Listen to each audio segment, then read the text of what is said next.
सहनावतु सहनौ भुनक्तु सह वीर्यं करवावहै तेजस्विनावधीतमस्तु मा विद्विषावहै। ओम शांती शांती शांती। या ठिकाणी चालू असणारं कठोपनिषद आणि कठोपनिषदामध्ये असणारे पहिले जे 5 मंत्र आहेत, हे पहिले 5 मंत्र आपण या ठिकाणी मागच्या पाठामध्ये पूर्ण केलेले आहे. तर पहिल्या 5 मंत्राच्या द्वारे त्यांचा असणारा संपूर्ण संवाद होऊन त्या ठिकाणी असणारे वाजश्रव ऋषी आणि त्यांचा असणारा 8 वर्षाचा मुलगा, काय त्याचं नाव नचिकेता, नचिकेता आणि आपले वडील वाजश्रव ऋषी या दोघांचा असणारा संपूर्ण संवाद, हा जो संवाद होता हा सारासार सगळ्या 5 मंत्राच्या द्वारे त्यांनी त्या ठिकाणी सांगितला. म्हणजे अशा प्रकारे त्या ठिकाणी हे 5 मंत्र पूर्ण केले. त्याचा असणार सारांश रूपाने ते जे 5 मंत्र आहेत ते थोडक्यात या ठिकाणी आपण सारांश रूपाने पुन्हा एकदा त्याची थोडीशी उजळणी करून जो त्यानंतर 6वा मंत्र आहे, अनुपश्य यथा पूर्वे प्रतिपश्य तथा परे सस्यमिव मर्त्यः पच्यते सस्यमिवा जायते पुन्हा. की अशा प्रकारे हे पुन्हा म्हणतोय कोण? आता नचिकेत वडिलांना म्हणतोय की हे बाबा, हे वडील, हे बाबा, काय करा की ज्याप्रमाणे आपले पूर्वज किंवा जे आपले पूर्वज ऋषीमुनी आहेत किंवा आपले पूर्वज आहे त्यांनी ज्याप्रमाणे सत्याचं आचरण केलं, कुठल्याही परिस्थितीमध्ये सत्य ढळून दिलं नाही, त्या अनुषंगाने काय केलं पाहिजे? तुम्ही सुद्धा ज्या ठिकाणी त्याच अनुषंगाने तसंच आचरण करा. अशा प्रकारे काय म्हणताय नचिकेता आता वडिलांना म्हणतोय. त्या ठिकाणी वडिलांना त्या ठिकाणी सांगून त्याचा असणारा पूर्ण विचार आपण पुन्हा करणार आहोत. काय म्हणतात? सारासार विचार उजळणी. काय म्हणतात? तो नचिकेत प्रथम वयाचा कुमार होता. तो नचिकेत आहे हा प्रथम म्हणजे अत्यंत बालिश होता. आता 8-1 वर्षाचा होता. आणि मग असा बाल असताना त्याला श्रद्धा उत्पन्न झाली. असा बालक असताना त्या ठिकाणी लहान मुलांचं काम असतं, त्या ठिकाणी असणारं खेळणं बिळणं चाललं असतं आणि त्याच्यामध्ये त्याचं लक्ष मात्र सगळीकडे होतं, कारण हा अत्यंत हुशार होता. म्हणून म्हणतो त्या ठिकाणी काय, बहुनामे मी प्रथम बहुनामे मी मध्यम, हा म्हणतोय की हे पिताश्री, काय मी अनेक गोष्टींमध्ये या सर्वांमध्ये प्रायः आपण म्हणतो तो प्रायः फर्स्ट क्लासमध्येच असतो. कसा काय सेकंड क्लासमध्ये आला किंवा कसं काय त्याला एवढे कमी मार्क पडले काही कळत नाही. त्याप्रमाणे इथे सुद्धा काय म्हणतोय नचिकेत, हे वडिलांना म्हणतोय, हे पिताश्री, काय मी बरेचदा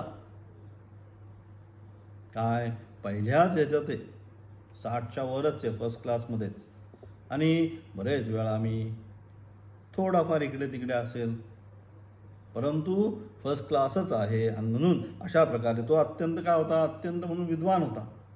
आणि म्हणून विद्वान असल्यामुळेच त्या ठिकाणी त्याच्या मनामध्ये ही काय झाली, शंका निर्माण झाली. कोणती शंका निर्माण झाली? की अशा प्रकारे वडील जे आहेत हे अशा प्रकारे यज्ञादी कार्य संपन्न झाल्यानंतर जे आता दान दक्षिणा द्यायची आहे, ती दान दक्षिणा अशा प्रकारे जे देत आहेत, जी कनिष्ठ वस्तू द्यायचं झालं तर मागच्या पाठाला आपण पाहिलं की दान कसं करावं.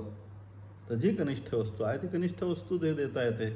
मग त्याचा काय उपयोग? आणि म्हणून अशा प्रकारे तो बाल असताना सुद्धा त्याच्या मनामध्ये श्रद्धा उत्पन्न झाली. कशाबद्दल श्रद्धा उत्पन्न झाली त्याच्या मनामध्ये? तर अशा प्रकारे एवढा महान यज्ञ या ठिकाणी वडिलांनी संपन्न केला. आणि तो वडिलांनी संपन्न केल्यानंतर आता ज्यावेळेस देण्याची गोष्ट आली, सगळीकडे तिथेच अडतं. सगळे मित्र असतात, सगळे हे असतात, ते असतात, पण ज्यावेळेस व्यवहार होतो, व्यवहाराची गोष्ट येते, त्यावेळेस आपण काय म्हणतो, हातचा राखून अनेक वर्षाची मित्रता असते. अनेक वर्षाच्या मित्रमत्तेमध्ये एखादा व्यवहार असा होतो, मग त्याच्यामध्ये हा जो असतो मोठा मित्र किंवा कोण जो असेल, राम असेल किंवा श्याम असेल, त्यातला राम हुशार असेल तर काय करतो, एखादं काहीतरी हातचा राखून श्यामला एक गोष्ट सांगतो. मग श्याम म्हणतो तसं नाही, आपण दोघांनी एकत्रित केलं, मग आपल्या दोघांना समान वाटा पाहिजे. म्हणजे काय, कुठेही जरी झालं, ज्यावेळेस द्यायची वेळ येते मनुष्याला, त्यावेळेस मग मनुष्य विचार करायला सुरुवात करतो, बाबा हे असं आहे, मग ते तसं आहे. तसं या ठिकाणी इतका सुंदर सगळं ऋतूज बोलवले, सुंदर यज्ञाधिकार्य केली. आणि सगळी यज्ञाधिकार्य केल्यानंतर आता ज्यावेळेस दान आणि दक्षिणा देण्याची वेळ आली, त्यावेळेस काय केलं, हे अशा प्रकारे जगदतुना दुग्धदोहा निरिंद्रिया, हा अशा प्रकारच्या गायी या यज्ञशाळेमध्ये त्यांनी आणल्या. आणि हे पाहून म्हणून असा बाल असताना मग ते हे पाहिल्यानंतर त्याच्या मनामध्ये काय श्रद्धा उत्पन्न झाली की हे करणं योग्य नाही. यज्ञासाठी आलेले ऋत्विज सदस्य यांना दक्षिणेकरिता विभागपूर्वक त्या गायींना त्या ब्राह्मणांना गायी देत असताना श्रद्धायुक्त असा तो जो नचिकेत त्याला असे वाटले की जो नचिकेत आहे त्या ठिकाणी अत्यंत श्रद्धायुक्त अंतःकरणाने तो त्या ठिकाणी होता. आणि अशा प्रकारे श्रद्धायुक्त अंतःकरणाने त्या ठिकाणी असणार तो नचिकेत त्याला काय वाटलं, दक्षिणेसाठी ज्या गायी काढल्या होत्या त्या कशा होत्या त्याचे वर्णन केलं. ज्या गायी त्या ठिकाणी आता पुढे यज्ञमंडपामध्ये घेऊन आले होते त्या कशा प्रकारे होत्या, तर पीतोदका, जगदतृणा, दुग्धदोहा, निरेंद्रियाहा हे त्या गायींचं वर्णन केलं. एकदाच पाणी ज्यांनी पिलेलं आहे म्हणजे पाणी पिण्याचं त्यांच्यामध्ये आता सामर्थ्य राहिलेलं नाही. जगदतृणा काही खाण्याचं सामर्थ्य राहिलेलं आहे. दुग्धदोहा सगळं दूध काढून घेतलेलं आहे. निरेंद्रिया हा आता ज्या प्रजनन क्षमतेच्या राहिलेल्या नाही अशा असणाऱ्या त्या भाकड गायी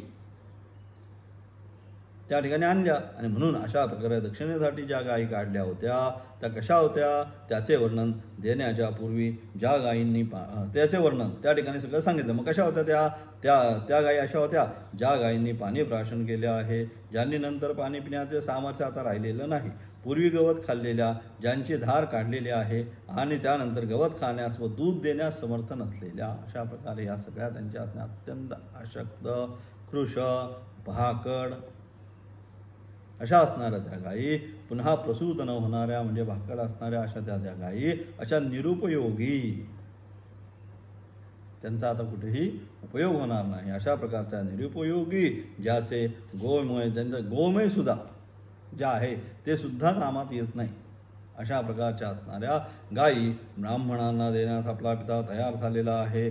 त्यावेळेस तो विचार करू लागला, अशा निरुपयोगी गायी जो यजमानांना ब्राह्मणांना दक्षिणा म्हणून देतो त्याला सुखकारक असा लोक मिळत नाही, तो असद्गतीला जातो. त्या अशा प्रकारे एवढं छानपैकी कार्य केलेलं आहे, धर्मकार्य केलेलं आहे. आणि हे धर्मकार्य केल्यानंतर ज्यावेळेस आता दान दक्षिणा देण्याचा विषय आलेला आहे त्याविषयी सगळं जर केलं अशा प्रकारे ही दक्षिणा जी अत्यंत कनिष्ठ दक्षिणा आहे, ही कनिष्ठ दक्षिणा या ठिकाणी जर आपण दिली, वडिलांनी दिली, तर काय होणार, त्यातनं एवढं जे काही महान कार्य केलेलं आहे, यज्ञाधिकारी जे कार्य जे केलेलं आहे ते काय ते सक्सेस होणार आहे का, तर ते सक्सेस होणार नाही. मग काय ते सद्गतीला जाणार आहेत का, तर एवढं सगळं करून शेवटी काय ते असद्गतीलाच जातील ही चिंता कोणाच्या मनामध्ये आली, नचिकेताच्या मनामध्ये आहे. अशा प्रसंगी त्याने विचार केला आणि मग अशा प्रकारे सगळं झाल्यानंतर त्या ठिकाणी काय करतोय, नचिकेता त्या ठिकाणी विचार करतोय. अशा प्रसंगी त्याने विचार केला, अशा गायी ब्राह्मणांना दिल्याने यज्ञाची पूर्ण सांगता होणार नाही, तर तो निरर्थक होईल म्हणतोय. काय विचार केला की अरे बापरे, या अशा जर गायी या ठिकाणी जर दिल्या तर काय होणार आहे, यज्ञाची पूर्ण सांगता त्या ठिकाणी होणार नाही. आणि मग यज्ञाची पूर्ण जर सांगता त्या ठिकाणी झाली नाही तर काय, जे एवढं सगळं खडाटोप केलेलं आहे, यज्ञ करणं काही सहज नाही आहे. आपल्या घरी एखादा छोटासा यज्ञ करायचा, होम करायचा म्हटल्यानंतर आपल्याला कळतं काय पाहिजे. गोमूत्र, गोमयापासून, आंब्याची पानापासून जे सुरुवात झाली ते अगदी सगळं समिधा हे ते सगळं जुळवाजुळव करायलाच एक दिवस जातो. आणि तरीसुद्धा मग काही ना काहीतरी वस्तू त्यातली राहतेच. मग गुरुजी म्हणतात हे नाही आणलं तुम्ही, अरे विसरलं. एक छोटासा जर यज्ञ करायचा असेल, गणपतीचा असेल, आता रोज श्रावण आहे, आता रुद्रयाग असेल, किंवा नुसती पूजा जरी आता रुद्र करायची असेल, शिवपूजा, तरी पंचामृतामध्ये दूध घेतलं, दही घेतलं, मधच विसरलं, काही ना काहीतरी होतंच. म्हणजे सर्वसामान्य गोष्ट जर करायची असेल तर त्याच्यामध्ये एवढी विसरणं होतं. तेवढा महान आता वडिलांनी आता यज्ञ केला. आणि ज्यावेळेस फल प्राप्त करून घ्यायची विषयाला त्यावेळेस अशा प्रकारे वडील आता दानदक्षिणेमध्ये काय करतात, कमी जास्तपणा करतात. आणि म्हणून अशा प्रसंगी त्याने विचार केला, अशा गायी ब्राह्मणांना दिल्याने यज्ञाची पूर्ण सांगता होणार नाही. अलग लक्षात जर अशा प्रकारे जर दिलं तर तो जे आहे ते यजमान, ते ब्राह्मण त्या ठिकाणी जे आलेले आहेत यजमान म्हणून, ऋत्विक त्या ठिकाणी जे सगळे जे आलेले आहेत ते काय संतुष्ट होतील का, ते संतुष्ट होणार नाही. मग संतुष्ट झाले नाही तर मग ते आशीर्वाद देतील का, मग तो आशीर्वाद पण त्या अनुषंगाने देतील. आणि मग काय, ज्याच्यासाठी 8 तास होता, जे यज्ञ कर्म केल्यानंतर स्वर्गादी लोकाची प्राप्ती होईल, ते पूर्ण होणार आहे का नाही, आणि म्हणून मग त्याची सांगता काय होईल, ती व्यवस्थित होणार नाही, आणि मग केलेलं संपूर्ण कर्म काय होईल, निरर्थक होईल. यासाठी वाटेल त्या रीतीने यज्ञाची संपूर्णता व्हावी, याकरता सत्पुत्राने आत्मप्रदान करून देखील यज्ञाचे योग्य फळ मिळावे म्हणून त्याने प्रयत्न करणे आवश्यक आहे. आता असं म्हणतोय, स्वतःवर जबाबदारी घेतली आणि काय म्हणतोय की अरे हे असं योग्य नाही. परंतु आता हा यज्ञाची सत्पुत्र म्हणजे जो वास्तविक मुलगा आहे, वडिलांचा सत्पुत्र म्हणजे योग्य असा पात्रतेचा असणारा जो मुलगा आहे, त्यांनी काय केलं पाहिजे, कुठल्याही परिस्थितीमध्ये यज्ञाचे योग्य फळ मिळावे म्हणून प्रयत्न करणे आवश्यक आहे. आता त्याला काय करायचं आहे, प्रयत्न करणं अत्यंत आवश्यक आहे. मग काय म्हणतो, वडिलांच्या मनातील उद्देश जाणून सेवा करणार. म्हणजे आता या ठिकाणी मुलं जी आहेत ते मुलं, श्रेष्ठ मुलगा कोणता, कनिष्ठ मुलगा कोणता आणि अधम असणारा मुलगा कोणता, हे त्या ठिकाणी सुभाषितकार म्हणतात. काय म्हणतात, उत्तमश्चिंतितं कुर्यात् प्रोक्तकारी तु मध्यमः अज्ञप्तोऽपि न करोति यः स कनिष्ठ इति कथ्यते. की अशा प्रकारे काय वडिलांच्या उत्तम मुलाची लक्षणं सांगितली. सुपुत्र ज्याला म्हणतो आपण, सुपुत्राची लक्षणं काय, उत्तम मुलगा कोणता, तर जो वडिलांच्या मनातील उद्देश जाणून सेवा करणारा पुत्र श्रेष्ठ आहे. की बस बाकी काही नाही. पुत्र आणि शिष्य दोन्हींच्या विषयी हा विषय. शिष्यसुद्धा तसाच, नुसता गुरुनी इंगित येणं, त्या ठिकाणी त्यांच्या मनामध्ये काय भाव आहे, त्या भावनेच्या अनुरूप जो आपलं वर्तन करतो तो श्रेष्ठ पुत्र अथवा तो श्रेष्ठ शिष्य. दुसरा कोण, दुसरा आज्ञा केल्यावर वडिलांचे कार्य करणारा अथवा गुरूंचे कार्य करणारा मध्यम, की सांगितल्यानंतर करतोय की अरे बाबा असं कर, हो का, आणि मग काय करतोय, पण करतो. जे सांगितलेलं आहे ते निश्चितपणे करतो. तो कोणी, अशा प्रकारे सांगितल्यानंतर कर्म करणारा तो मध्यम वृत्तीचा आहे. त्यानंतर तो मध्यम वृत्तीचा, आणि जो अज्ञा करूनही पित्याचे कार्य अथवा गुरुचे कार्य करत नाही तो कनिष्ठ सांगितला. की सांगितलं तरी दुर्लक्ष करत जातो, अशांची संख्या आता जास्त आहे आपल्याकडे. आई वडिलांनी कितीही सांगितलं तरी लक्ष देतात का, नाही. हे सगळे कनिष्ठ दर्जाचे. असं त्यांचं ऐकलंच पाहिजे. तिथं अनुशासनामध्ये काय सांगितलं, मातृदेवो भव, पितृदेवो भव सांगितलं, आचार्य देवो भव. हे सगळे कोण आहे, आपले गुरु, माता, पिता, हे देवा समानच आहे. सर्व तीर्थमयी माता सांगितलं, सर्व देव परता पिता सांगितलं.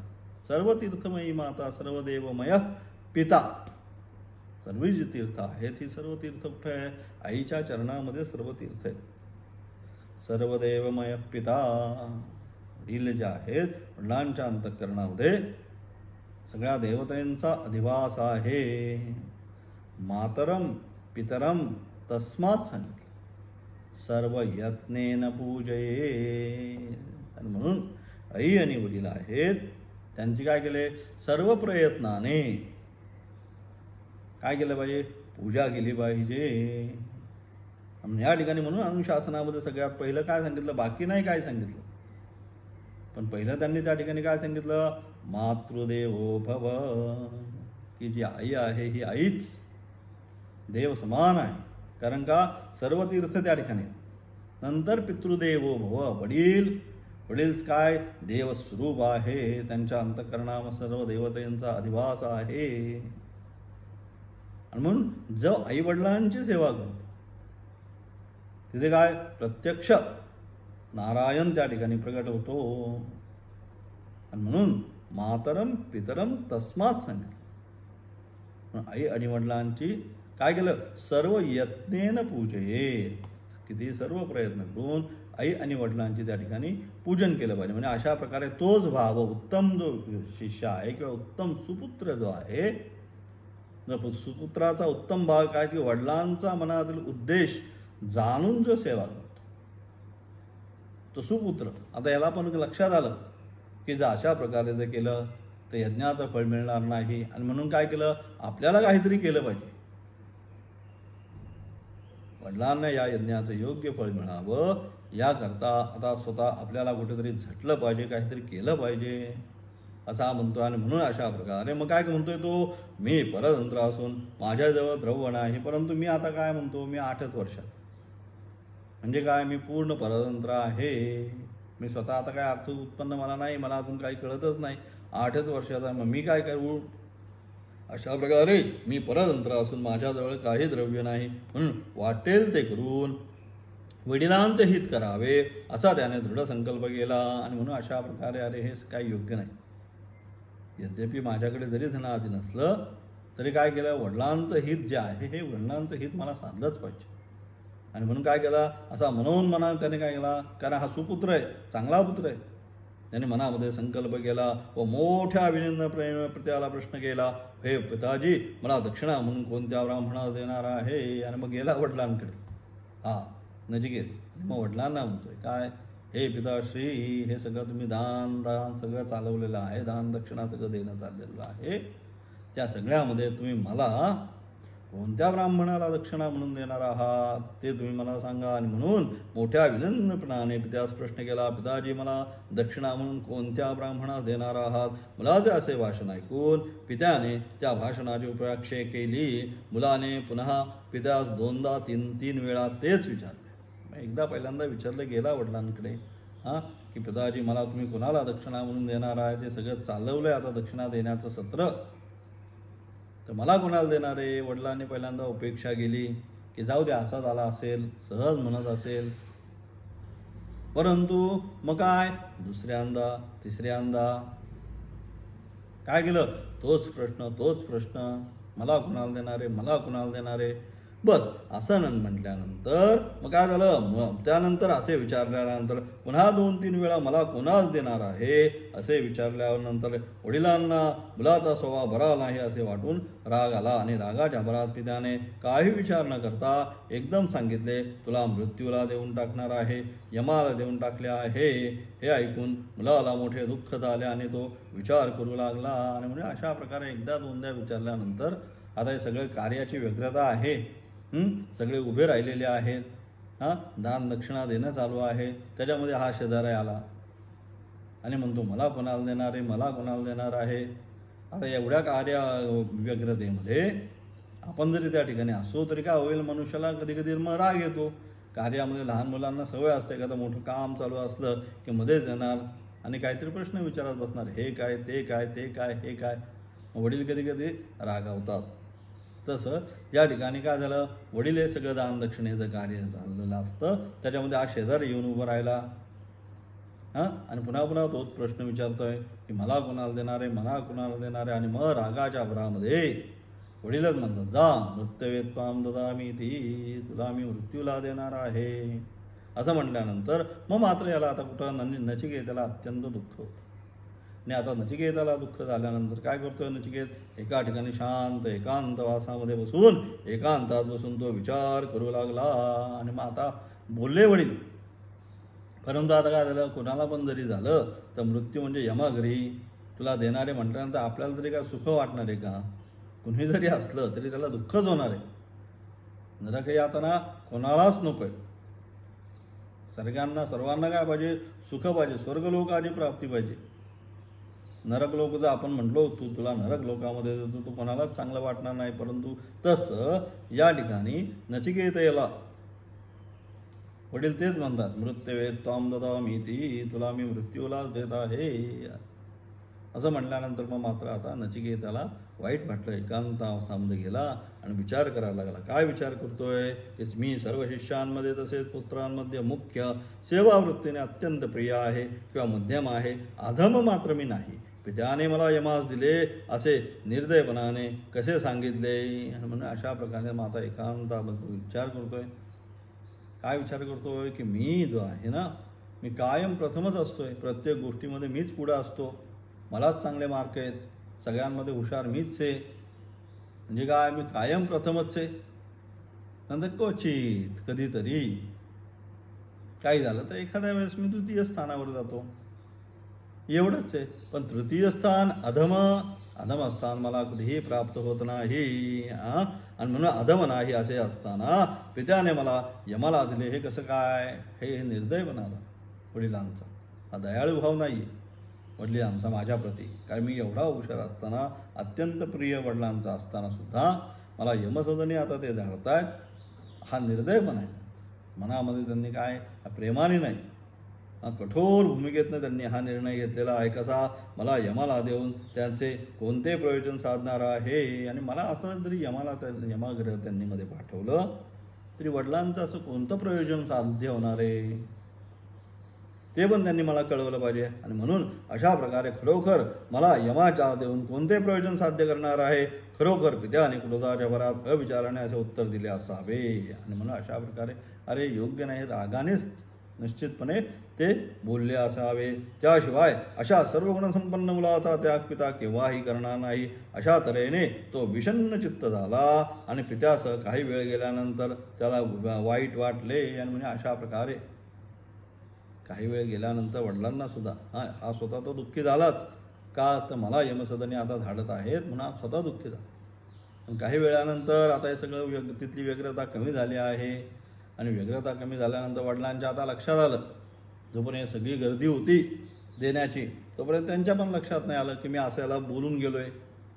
थोडंसं विसरून गेले.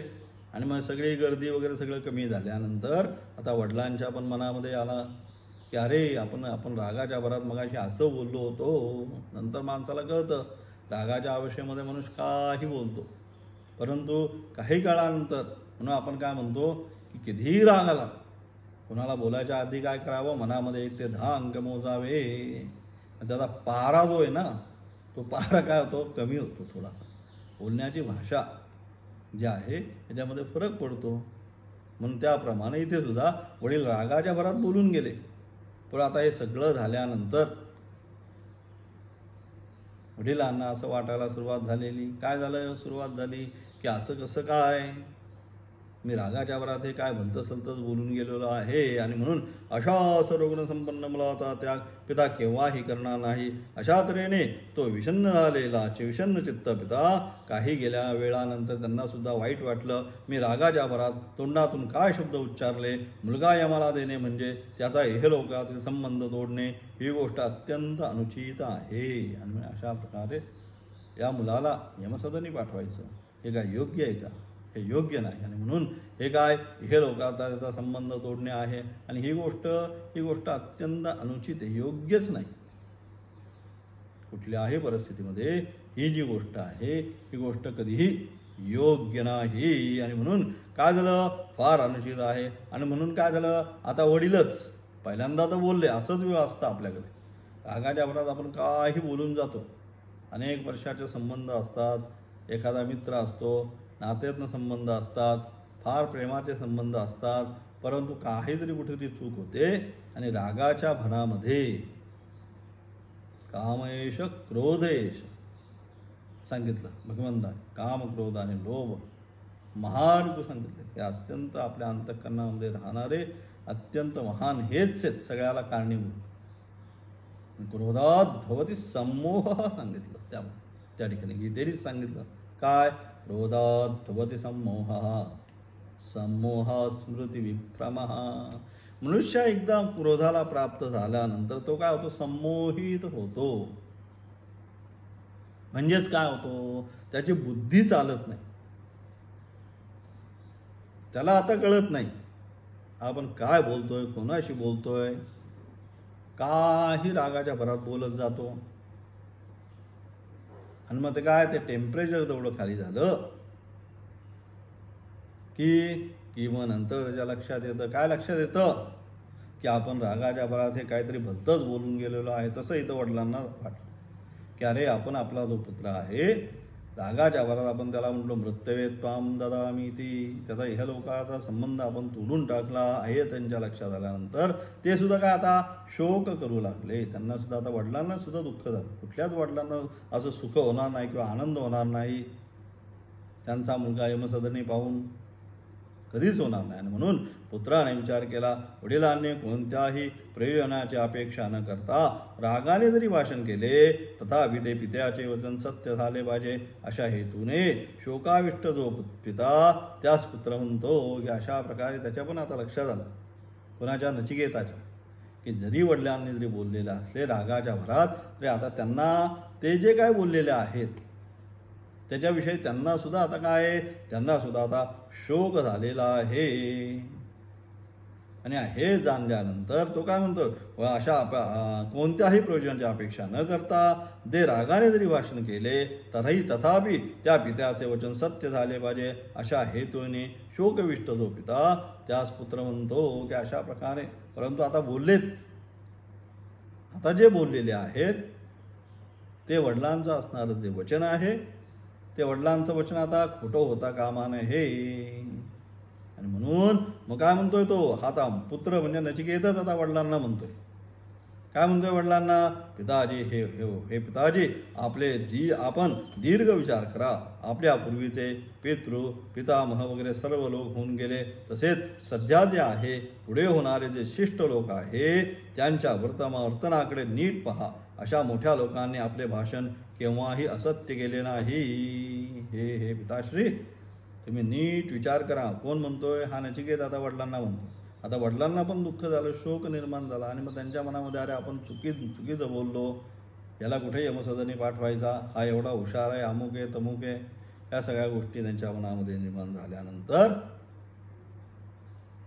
मग हा काय म्हणतोय, म्हणजे काय त्यांच्या वडिलांचा आता विचार काय थोडासा बदलायला लागला, की जाऊ दे आपण रागाच्या भरात बोललेला असो, सोडून देऊ, कशाला याला तिकडं पाठवायचा, राहू दे याला इथेच नाही.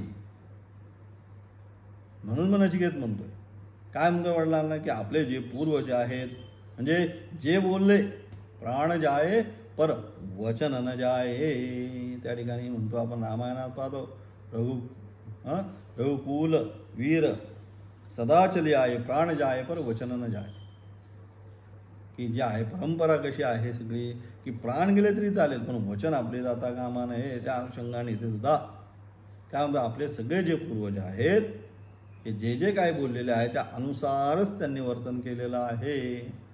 मग तुम्ही का बदलता, मग तुम्ही त्यात सुद्धा बदलू नका. पिताजी आपणला दीर्घ विचार करा. आपले पूर्वीचे पितामह वगैरे जे होऊन गेलेले आहे ते सध्या सुद्धा जे असलेले आहेत आणि पुढे होणारे जे शिष्ट लोक आहे, आपण काय शिष्ट लोकांचा हे आहोत, प्रतिष्ठित लोक आहोत.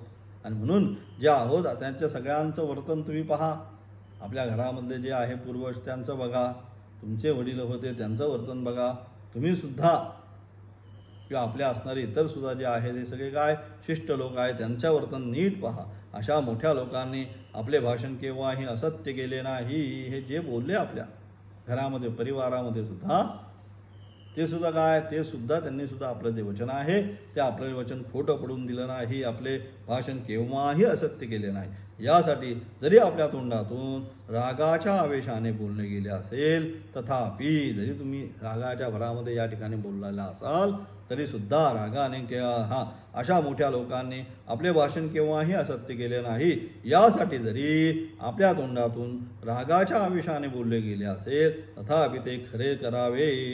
जरी यद्यपि आपण रागाच्या भरात बोलला हे मला सुद्धा मान्य, परंतु आता तुमच्या तोंडातून जे वचन गेलेलं आहे ते वचन काय केलं पाहिजे, आता तुम्ही खरं करून दाखवलं पाहिजे. आणि म्हणून खरे करावे. दुर्जनाचे वृत्त जे मिथ्या भाषण ते केव्हाही करणे योग्य नाही. जे दुर्जन आहेत, जे आपलं वचन जे बोलतात आणि त्याप्रमाणे वागत नाही ते सगळे काय ते दुर्जन आहेत. आणि म्हणून खोटे बोलून कोणताही मनुष्य अजर अमर होत नाही. आणि म्हणून खोटं बोलून सुद्धा कुठलाही मनुष्य जो आहे हा खोटं बोल अजर आणि अमर होत नाही. अशा प्रकारे आता काय करतोय नचिकेत आपल्याच वडिलांना या ठिकाणी उपदेश करत आहे की तुम्ही जरी ठीक आहे आता तुमच्या मनामध्ये जरी पुत्रस्नेह आहेच आणि पुत्रस्नेहाच्या अनुषंगाने जरी तुम्हाला आता या ठिकाणी वाईट जरी वाटत असलं तरी जे आपली परंपरा आहे, जे आपले पूर्वज आहे त्यांनी जे शब्द बोलले त्या शब्दाच्या अनुकूलच ते वागले.